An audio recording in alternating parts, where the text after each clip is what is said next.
brought to you by VU Fitness. This is our workout today. So we have a little bit of a count down and count up for a rep scheme today. So I'm just going to go over the workout and then I'll go ahead and talk to you about it and review it.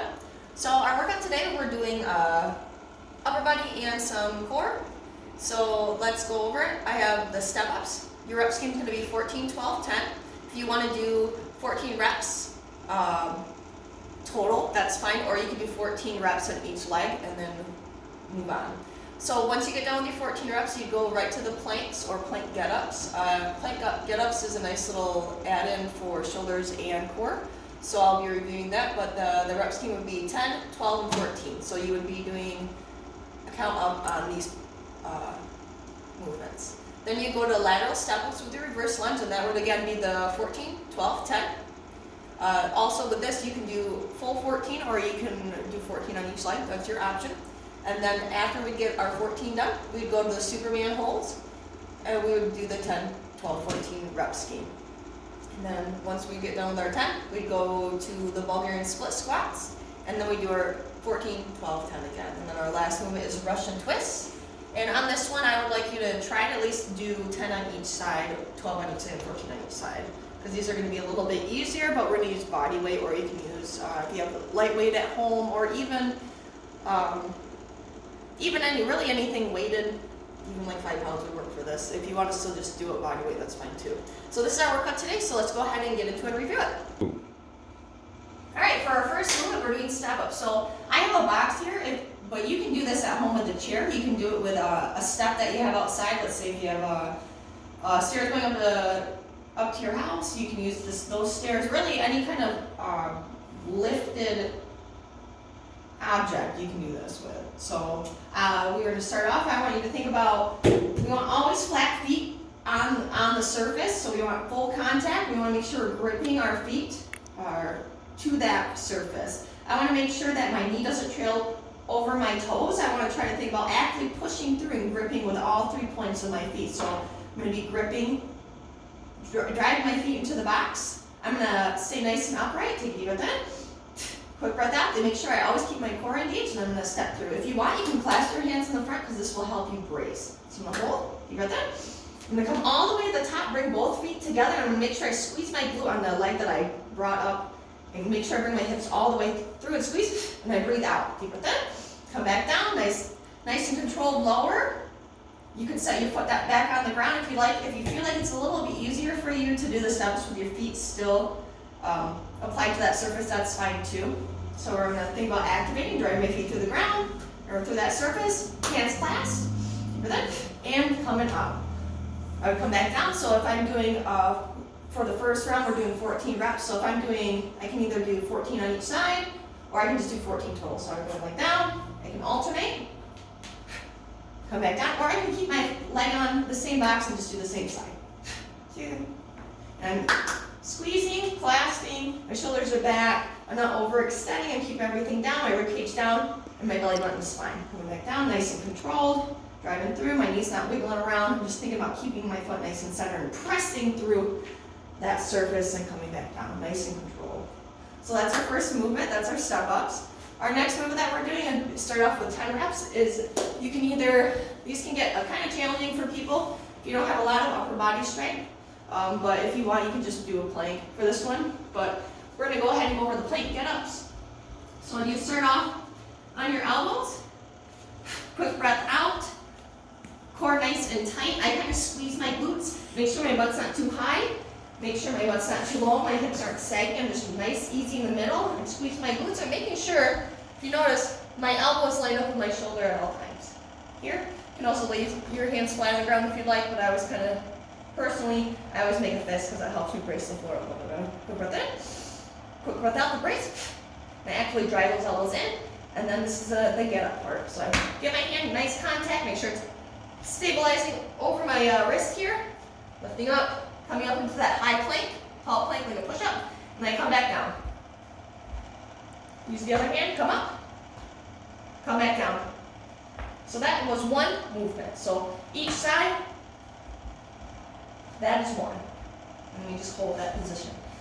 So this one can get kind of challenging. It can be kind of fatiguing on the shoulders. So if you want to just do 14 full reps with that one movement, that's fine too. If you want to make it a little bit more difficult, you can do 14 on each side as well. Key points to really pay attention to. Make sure your hips, like I said, aren't sagging to the floor. Your butt's not too high. You make sure you're really bracing. We want to make sure that we're engaging that deep core as well, because that's super important. Because if we're not engaging that deep core, it can cause a lot of back issues and a lot of muscle imbalances. So we want to make sure that we're really activating that core. And a good way to do that is really focus on diaphragm breathing. I'm going to go ahead and give you a kind of like a little example real quick to kind of make sure your core is activating. So when you lie down on the ground, you get set, you make sure you keep that natural arch in your back for your lower lumbar spine. You take your 2 pointer fingers and put them right in your obliques, right here. I push down about 15 to 20 centimeters into my oblique area, in my lower abdominal area. I take a deep breath in, through the nose for about 5 seconds, and then out through the mouth for 5. And I really think about compressing my diaphragm, and I'm bringing everything out, blowing all that air out and bringing everything up and in, almost like a Kegel exercise. And then once I activate my lower core, my fingers should be pushed out slightly, and that's a good indication that your deep obliques and your abdominals and your rectus abdominis are being activated. So a good way to activate that core. So the next one that we're doing is lateral stepups for reverse lunge. So we just got done doing step-ups, so now we're doing lateral step-ups. So I'm going to go ahead and start on the side, and if you have a chair, if you want, you can use the head of the chair to kind of help you step up if you're not comfortable with lateral lunges yet. If you're doing this on the stair, you can kind of do the side setup, come across. I kind of make a cross, make it big, make sure my foot's nice and flat, and make sure my knee is still pretty even. I kind of come over and stay nice and straight on. Come up, and then I'm going to go ahead and step down to the opposite side. And I can clasp my hands to make sure I keep bracing. Come down and step. So when you're doing lateral step-ups, you never want your knee to kind of cave in. So we always want to keep a really good eye on making sure the direction of our knee, because you always want it to follow the direction of your foot. So you make sure your knee is tracking right over your ankle and your toes. So I'm bracing, nice tight core. I'm actively already pushing into the box with this leg. Deep breath in. Coming up, nice and tall, bringing my hips all the way through. It's squeezing, making my sure my core is nice and tight. Quick breath out. Coming back down. And then we're going to go ahead and add in that reverse lunge after we get into our lateral step. So I would come down and then get to my reverse lunge. So when I do my reverse lunge, I always make sure it's the part where I'm opening up and my leg that's stabilized on the outside. When you get into your reverse lunge, we always want to make sure your knee is set over your ankle. We don't want to be too far forward. If it does trail forward, that's okay, but it's better to think of your knee as a 90-degree angle, and same with your hip. So from the side view, when I come down, I'm already engaging. I'm focusing on keeping that knee over my ankle, so I'm pushing through the floor, and so then my glutes are already engaging to help me lower down to that floor and keep that good 90-degree angle. And I'm always squeezing, and I'm always bracing, always keeping that core nice and tight. Coming back up. So the full movement would look something like this. A squeeze, a brace, deep breath in, quick breath out, step up, push through, come back down, nice and controlled, and get set, my feet hip width apart, and then I come into that reverse lunge, nice and controlled, and then I would go to the opposite side, give myself some space for my other foot, squeeze, come up, nice and controlled, step down, and then into my reverse lunge again, just like so. So our next movement is our Superman movement. So you can do little Superman holds. I have you doing it as reps. Do 3 to 5 second holds with this movement, and this will engage your erectors, and it also engages the deep core as well. And the glutes. So this is a great movement for stability and developing good back strength. I would come down. I keep my nose to the ground. I always point my thumbs up to make sure I'm set up properly. My arms are in a good direction as well. And it helps kind of with that, building up the right shoulder position for your upper body. So I come down, deep breath in, deep breath out, and I come up. I make sure I keep my head even balance here. I don't want to drop my head because I want to be able to keep that neutral, keep and simulate a neutral spine and strengthening in the right positions that we want. I hold 3 seconds and come back down. Deep breath out, deep breath in. Raise, come up, squeeze, squeeze, squeeze, squeeze, squeeze, squeeze, and then come back down. So you would just hold for about 3 to 5 seconds, and that would be 1 breath. So the next movement that we're doing is, they're called Bulgarian split squats. So this one can be a little challenging for some people. If you want, you can just either do just a regular split squat. So you get, I'll demo this at first for modification. So you get your feet about hip width apart, just like so. Feet straight on. I get my foot engaged in the ground. I'm driving into it. I'm already squeezing my glutes and staying activated. Taking a deep breath in, quick breath out. Core is always on. And I'm actually spreading the floor apart and lowering my knee down. So I bring my hips down, and I'm thinking about staying nice and centered in between my legs. So I'm coming down here, and then come back up. You don't have to go all the way down if you don't feel comfortable. This is as far as you can go. That's fine. You're still going to build some strength in that position. And come up nice and tall. All right, for this one, so with the help of Bulgarian split squat works, is you place your foot on top of the box. I have this a little bit lower just for example purposes. You can do it lower. Just do it at whatever level you feel comfortable with. If you need to do it a little bit lower just to get the movement down, that's fine too. So I get set up, get my foot set, get a good distance. I always keep my hands on my hips, kind of help control. You can also bring it around in front to help brace. Deep breath in, squeeze the glutes. I'm driving my foot into the box, coming down just a little bit and pushing through all the way up. So I'm thinking about keeping my foot gripped to the floor. I'm actively pushing into that floor with that supportive leg. And in the back, I'm just thinking about really balancing myself and sitting back and trying to keep that knee lined up with my hips, because I want to keep my hips centered when I come down.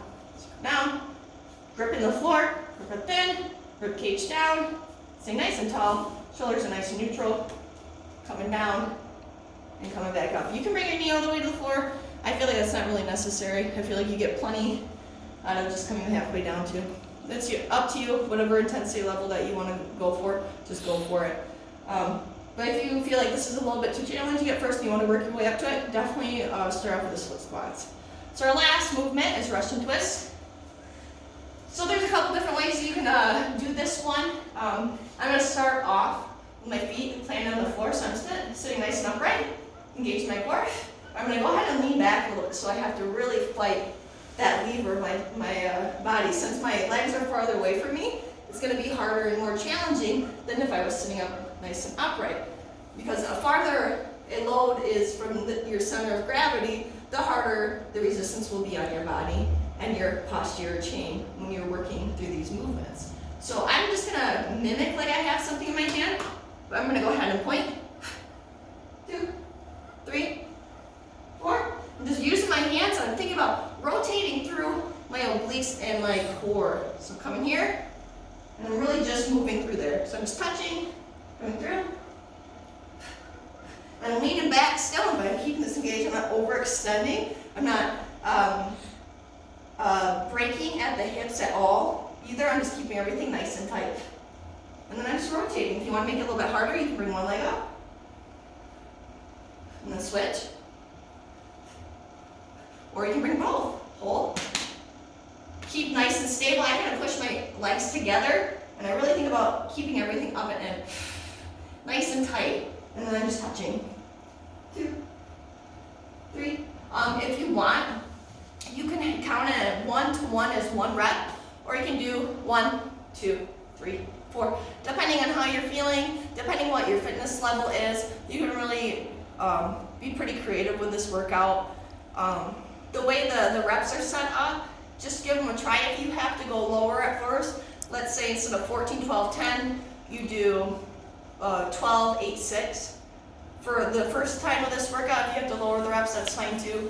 I would suggest just going through this workout one time at first, and then just see how it goes. It'll probably be a little bit challenging by the end of it, but if you just want to start off with 1 to 2 rounds of this workout as well, as you progress, you can slowly add on to the reps as you go.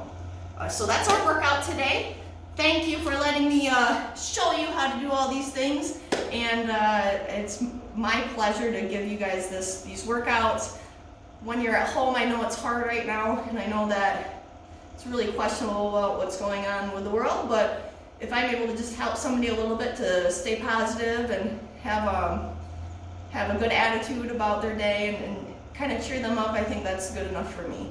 And hopefully these are good enough for you. So I hope you guys have fun with these and have a wonderful day.